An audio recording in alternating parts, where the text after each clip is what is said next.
Hello everyone, this is Deepa from St.Josephs College of Arts and Science for Women, Osur, belonging to Department of Mathematics.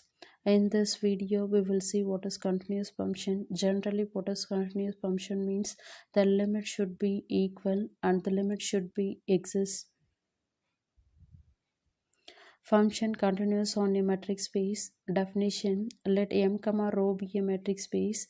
If A belongs to M and R greater than 0, then B of A, R is defined to be the set of all points in M whose distance to A is less than R. That is, B of A, R equal to X belongs to M. Rho of X, A less than R. We call B of A, R the open ball of radius R about A. Next definition: a function f mass from x to y is sequentially continuous at a belongs to x. If xn tends to a in x, implies that f of xn tends to f of a in y. A function f x to y is continuous if f is continuous at every point of x. Next, function continuous at a point on the real line. Definition: we say that the function f is continuous at a belongs to R. That is, if limit extends to a f of x equal to f of a. The first condition is that limit f of x exists. The second is the limit should be equal to f of a. In particular, if f of a is not defined, then f cannot be continuous at a. For example, consider f of x equal to sin x divided by x. Substitute in this x equal to 0. So f of 0 equal to sin 0 divided by 0, that is equal to infinity. Therefore, f is not continuous at x equal to 0.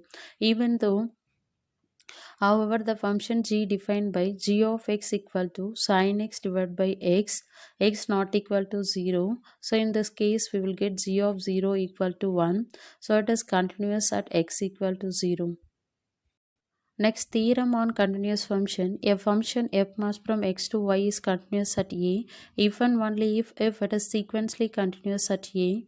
Proof of this theorem: suppose that f is not continuous at a, let epsilon greater than 0 be given, and suppose that xn tends to a, then there exists delta greater than 0 such that d of f of x, f of a less than epsilon for d of x, a less than delta, and there exists n belongs to n such that d of xn, a less than delta for n greater than n.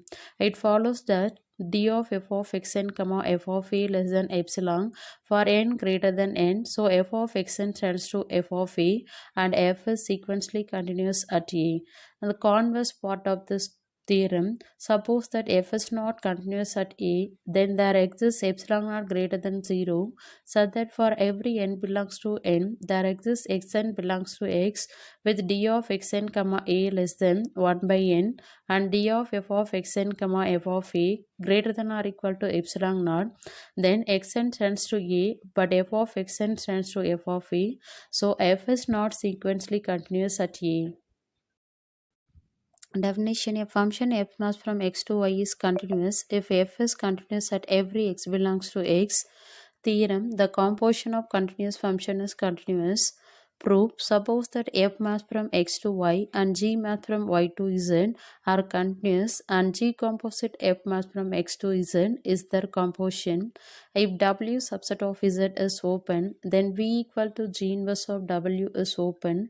So u equal to f inverse of v is open. It follows that g composite f the whole inverse of w equal to f inverse g inverse of w is open. So g composite f is continuous. Next theorem is on compact set. The continuous image of a compact set is compact. We know that generally what is compacted, it is closed and bounded and it has finite subcovering. So in this proof of this theorem, suppose that f mass from x to y is continuous and x is compact. If G is an open cover of f of x, then f of G is an open cover of x. Since the inverse image of an open set is open, since x is compact, it has a finite subcover. So that is f equal to 1, 2, 3, etc. n. Therefore, G is a finite subcover of f of x, which proves that f of x is compact. Thank you.